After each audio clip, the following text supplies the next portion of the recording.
क्योंकि शंकर का जो भक्त होता है वो बड़ा भोला होता है, बड़ा भोला, अड़भंगा होता।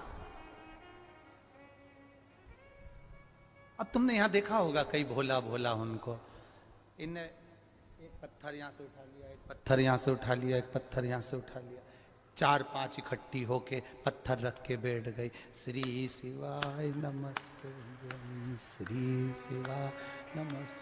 अब बाकी के लोग इनका मोबाइल में वीडियो बना रहे और मन में सोच रहे वो पगली,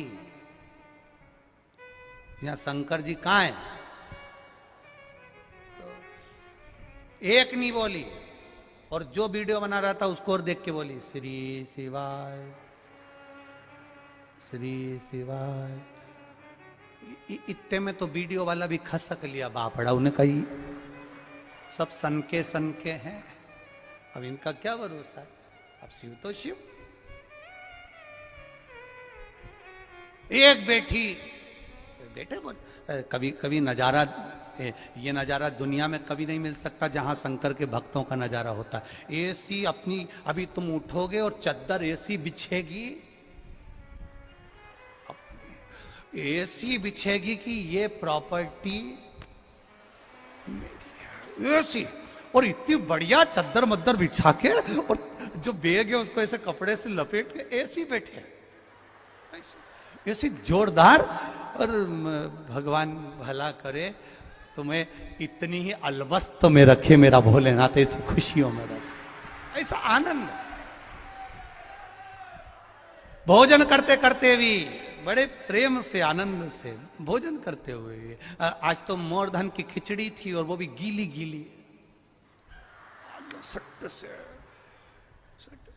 हम देख रहे थे। एक तो वो दांत भी नहीं निकाले उसने, तो उसकी बहू ने कहा मम्मी दांत निकाल लो, तो बूढ़ी अम्मा ने कह दिया जरूरत नहीं, आई ऐसी तो दांत की जरूरत ही नहीं, निपटा इससे।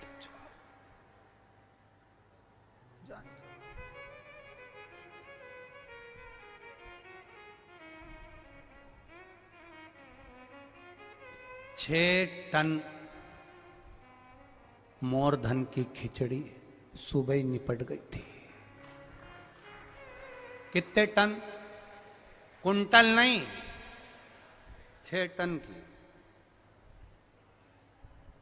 फिर दूसरा 6 टन वापिस आया 12 बजे से 7 बजे तक निपटाने के लिए। और कोई दिक्कत नहीं, कितना भी टन आए तुम आराम से टनाटन रहो, आराम से खाओ पियो मौज करो, चकाचक रहो। आनंद की ये मस्ती, ये आनंद जीवन का कहीं नहीं मिल सकता जो शंकर की कथा का रस तत्व में मिल सकता। भक्ति में रहो, भजन में लगे रहो। रात्रि को सोने से पहले श्री शिवाय नमस्तुभ्यम।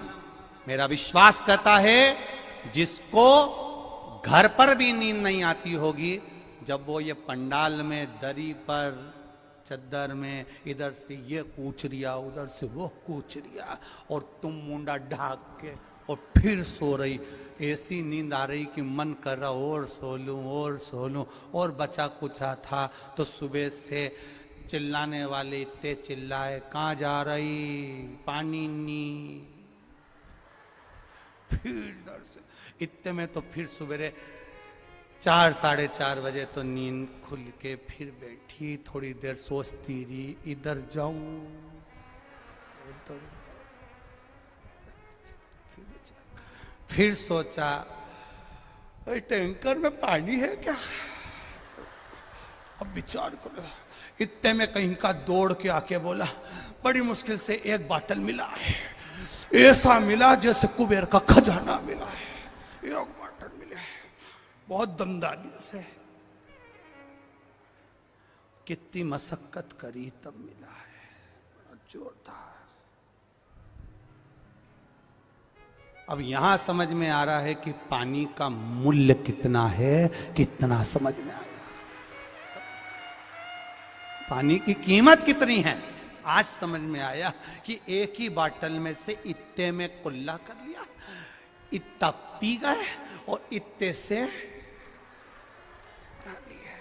अब समझ में आया कि जल ही जीवन है, इसके सिवाय कुछ भी नहीं है। सारी समस्या का हल उस जल को समझ में आ गया कि अब अपने को समझना है कि जल की कीमत के, जैसे ऑक्सीजन की कीमत कब समझे थे, वृक्षों की कीमत कब समझे थे, जब कोरोना आया। अब समझ में आया, अपने सारे पेड़ कटवा दिए, ऑक्सीजन नहीं मिल रही, अब मशीन होने लगाना पड़ रही है। तब समझ में आया कि 2-4 पेड़ लगाना थे, वृक्षारोपण करना था, तो ऑक्सीजन की कीमत समझ में आती कि ऑक्सीजन क्या है। दिखे शिव जी ने देखा, मेरा ओघड़ी मेरा भोलेनाथ भिक्षु बनकर आया, भिक्षुक बनकर आया मेरा भोलेनाथ, और भिक्षुक बनकर मेरा विश्वनाथ जब सामने आकर खड़ा हो गया। माँ कहती है क्या बात है बाबा। माँ ने कहा, पूछा, शंकर भगवान बोले इस बच्चे को मैं आपको देना चाहता हूं। माँ ने पूछा मैं इस बच्चे का क्या करूंगी। इतने में शंकर भगवान तुरंत कहते हैं इस बच्चे को तुम पाल पोस कर बड़ा करना, बाकी की जवाबदारी मेरी है। तो इतने में बूढ़ी माँ बोली सारी जवाबदारी तेरी है तो तू इधर ले, मुझे काय दे रहा है। नहीं, माँ बच्चे को पाल पोस कर बड़ी करती है। दुनिया में केवल एक माँ ऐसी होती है जो बच्चे को संस्कारित बनाने का कार्य करती है। पिता कमा कर लाकर दे सकता है, पिता कमाई कर लाकर दे सकता है, पिता अच्छी एजुकेशन दे सकता है, पिता अच्छे स्कूल में एडमिशन करा सकता है, पिता अच्छे कॉलेज में पढ़ा सकता है, पर घर की माँ की जवाबदारी होती है कि बच्चों को संस्कार देना, बच्चों को ज्ञान देना और बच्चों को विद्वान बनाना। ये घर की माता की जवाबदारी है। पिता धन ला सकता है, दे सकता है, पर जवाबदारी माँ की होती है। ये आपकी जवाबदारी है इसको पाल पोस कर बड़ा करना। तो इतने में बूढ़ी माँ ने पूछ लिया तू क्या करेगा। अब इसको ये नहीं मालूम कि ये महादेव है, ये तो भिक्षुक, तू क्या करेगा। शंकर भगवान बोले इसके भरण पोषण की जवाबदारी मेरी है। इतने में बूढ़ी माँ ने कहा मेरे घर में जगह नहीं, छोटा सा झोपड़ा बना कर रह रही हूं। छोटा सा झोपड़ा, जैसे पंडाल में जगह नहीं रहती तो माताएं अपने अपने घर से जो चादर लाती है उसको 4 बांस में फंसा कर उसके नीचे पूरे घर के समेत बैठी रहती है। उनसे जाके पूछो तुम्हारा पंडाल कहाँ का है, तो के छत्तीसगढ़ का है, कोई कि हमारा महाराष्ट्र का। सब कोने कोने कोने कोने चद्दर का टेंट बनाकर रह रही है और आराम से रह रही, अलमस्त ऐसी रह रही जैसे वीआईपी रूम में रह रही, इन्हें कोई मतलब, मस्त।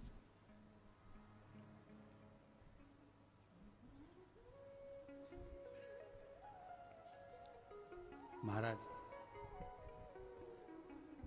अब शिव जी ने कहा बाकी की जवाबदारी मेरी है। बुढ़िया को दिया। बुढ़िया ने कहा मैंने कपड़ा धो रही थी, इतना में तू आ गया और कपड़े का पानी तेरे पे पड़ गया, कपड़े का पानी तेरे पे पड़ गया।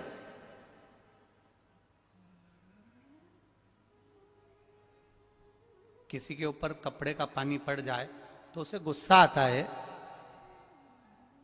थोड़ा सा भी जल पड़ जाए तो वो क्रोधी हो जाता है।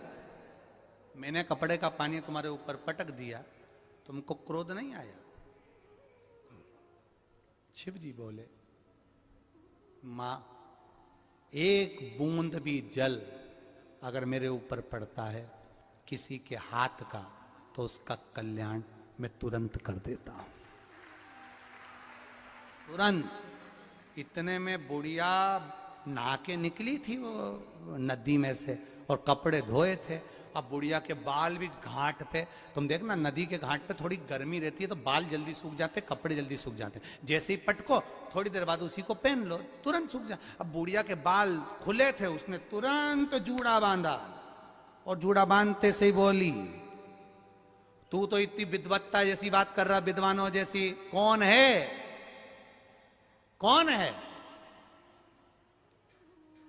मां तू मुझे जान नहीं सकती, ऐसा मुंह पे तूने ये राख माख लपेटी, अभी रुक तेरा मुंडा धुलाती मैं, अभी रुक। और गई नदी में से पानी भर के लिए आई, काय में?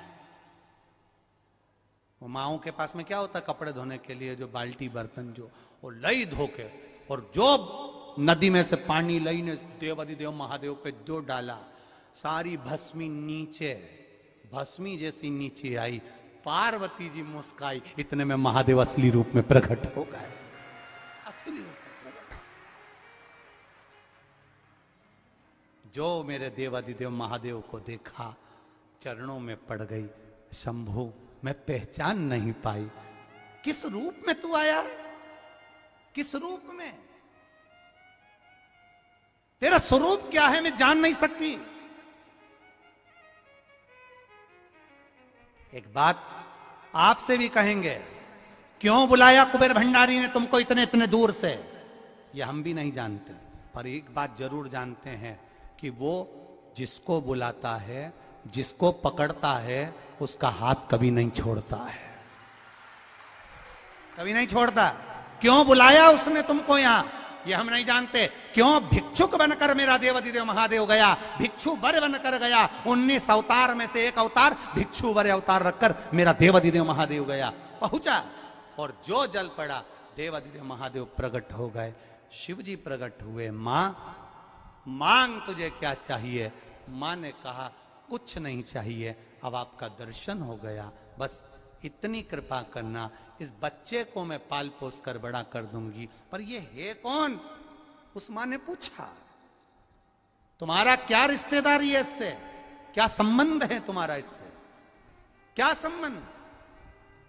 कई लोग कहते हैं सियोर वाले महाराज जी से तुम्हारा कोई संबंध है क्या, कोई रिश्तेदारी है क्या?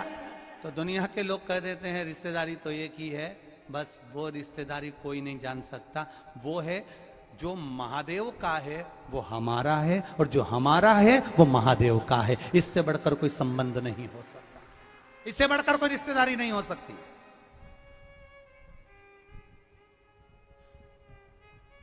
शिव पर भरोसा करने वाला इतनी जल्दी टूटता नहीं है, शंकर पर विश्वास करने वाला इतनी जल्दी दिखता नहीं है, बहुत सोचता है शिव पे भरोसा करने वाला। अब मांग तुझे क्या चाहिए? बूढ़ी मां ने कहा नहीं मुझे कुछ नहीं चाहिए, बस अब ये पूछना चाहती हूं, मेरे ऊपर बस एक कृपा कर दो, मुझे ये बता दो कि इस बच्चे से तेरा संबंध क्या है। शंकर भगवान से पूछ रही, इस बालक से तुम्हारा संबंध क्या है, इस बच्चे से तुम्हारी रिश्तेदारी क्या है? शंकर भगवान बोले इस बच्चे से मेरी रिश्तेदारी नहीं है, पर जो मनुष्य एक लोटा जल मेरे शिवालय में जाकर मुझ पर चढ़ाता है वो मेरा अपना रिश्तेदार 71 पीढ़ी तक बन जाता है। एक पीढ़ी का संबंध नहीं है तुम्हारा। उज्जैन के ऋण मुक्तेश्वर मंदिर में बड़े बड़े अक्षर में लिखा है, पत्थर से गुथा हुआ, कि शिव महापुराण की कथा सुनने वाला, शंकर भगवान पर एक लोटा जल चढ़ाने वाला, कोई टीवी पर सुने, फेसबुक पर सुने, यूट्यूब पर सुने, चाहे पंडाल में सुने, शिव महापुराण की कथा सुनने वाला शंकर भगवान की 71 पीढ़ी से जुड़ जाता है। अर्थात आपकी 71 पीढ़ी मेरे महादेव की पीढ़ियों में जुड़ा हुआ है। 71 पीढ़ी आपकी मेरे महादेव से जुड़ी हुई है। अब ये जल इसके पिता ने चढ़ाया, ये जल इसकी माता ने चढ़ाया, वही जल का फल मुझे देना है, उस जल का फल मुझे देना है। वो इसके पिता ने मेरे मंदिर में सफाई करी है, इसके पिता ने मेरे मंदिर में दीप लगाया है, इसके पिता ने मेरे मंदिर में बैठकर मेरा गुणगान करा है, उस गुणगान को मैं खाली नहीं जाने देता। उसने अपने कर्म का भोग भोगा तो वो मरकर चले गया, अपने कर्म के भोग के कारण उसका बेबहू चले गया, उसके कर्म के भोग के कारण उसकी पत्नी चली गई, पर उसके जल चढ़ाने का फल अब मुझे देना है। वो कहे भोले बाबा तेरी नौकरी सबसे बढ़िया, सबसे तेरे दरवाजे की चाकरी सबसे बढ़िया है, सबसे खरी। जब से तेरा गुलाम हो गया, तब से मेरा भी नाम हो गया। जब से तेरा गुलाम हो गया,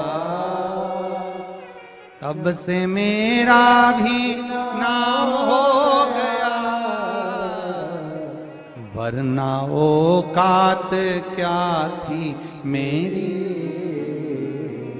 सबसे बढ़िया सबसे मेरे बाबा तेरी नौकरी, सबसे बढ़िया सबसे। उसके बराबर कोई नौकरी नहीं, उसके बराबर कोई फल नहीं। महाराज शिव तत्व को जानो। श्री शिवाय नमस्तु। उस फल को जानो, उसके बराबर क्या नौकरी होगी, उसके बराबर क्या फल होगा। मां चिंता मत करना, इसके माता पिता ने एक लोटा जल चढ़ाया, सफाई करी, उसका फल दूंगा मैं। क्या फल दोगे? इसके माता पिता तो मर गए। शिव जी ने कहा वो अपने कर्म से गए हैं, कर्म के अनुसार गए हैं, फल देना मेरा काम है। इसके पिता का जो वैभव गया था, इसके पिता की जो राजसत्ता गई थी, वही वैभव वही फल मैं इसको प्रदान करूंगा। और शंकर भगवान ने उस बच्चे को बड़े होते से ही सब दे दिया जो उसका गया था। ये शिव है, ये शिव के जल का महत्व है, ये शंकर के जल का महत्व सहज नहीं है। जब सती माता जलकर भस्म हुई, दक्ष प्रजापति के यहां पिता देखते रहे, सती जल गई। वही सती हिमालय राज के यहां जन्म ले ली, पार्वती के रूप में प्रकट हो गई, मां पार्वती के रूप में प्रकट हुई। और उनके भीतर का जो भाव था शिव तत्व को पाने का, भगवान शंकर को पाने का, ओघड़दानी को पाने का, लगी रही शिव तत्व को पाने के लिए। नमः शिवाय नमः शिवाय ओम नमः शिवाय। कर रही गुणगान मां अंबा, मां पार्वती कर रही भजन।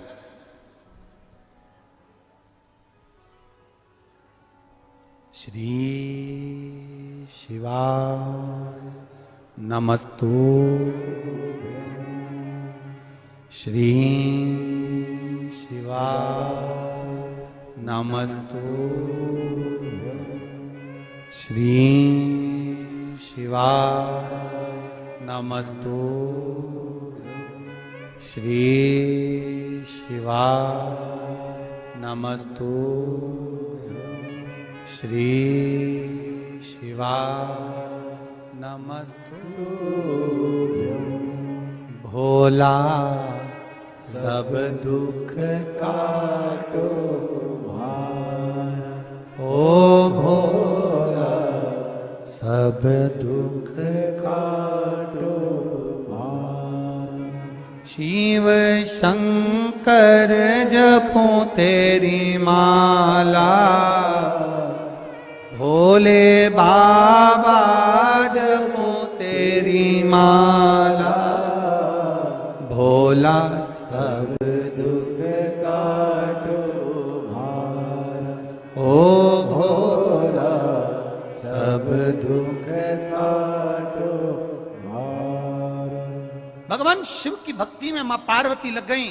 बाबा देवाधिदेव महादेव से जो मांगा वो मिला।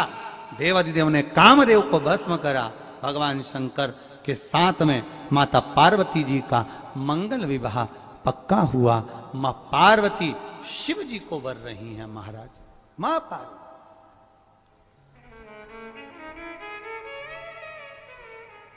आज शिवरात्रि के दिन भगवान शंकर के प्रागट्य उत्सव भी है। भगवान शिव का जन्म, शिवलिंग का प्रागट्य इसी शिवरात्रि के दिन ब्रह्मा और विष्णु ने मिलकर करा था, इसी शिवरात्रि। इसीलिए इसको कहते हैं महाशिवरात्रि, महाशिवरात्रि। और इसी दिन मां उमा महेश के साथ में, भगवान शिव के साथ में ब्याही थी। इसी शिवरात्रि, इसीलिए इसको शिव नवरात्रि कहते हैं। और इसके बाद में फिर दूज जो आती है उसको फुलेरा दूज कहते हैं। फुलेरा दूज मतलब भगवान शिव से अपने हृदय की बात कहना, जो दान किया, पुण्य किया, सत्कर्म करा, वो कभी क्षीण ना होना। अर्थात सारे व्रत, सारे उपास, सारा दान मरने से पहले हो सकता है छिन्न हो जाए, पर फुलेरा दूज का किया हुआ दान, पुण्य, सत्कर्म, भजन, कीर्तन कभी समाप्त नहीं होता। वो फुलेरा दूज। धतूरे की उस दिन बड़ी महत्वता रहती है। सुनाया था ना पहले कथाओं में, शिव तत्व को जाना। मंदार और शमी पत्र की भी उस दिन बड़ी महत्वता रहती है, क्योंकि फुलेरा दूज के दिन मंदार और शमी, ये दोनों ऋषियों के बेटा बेटी हैं, जिनके मंगल विवाह का प्रसंग भी फुलेरा दूज का आता है। मंदार और शमी का इसका प्रसंग कल की कथा में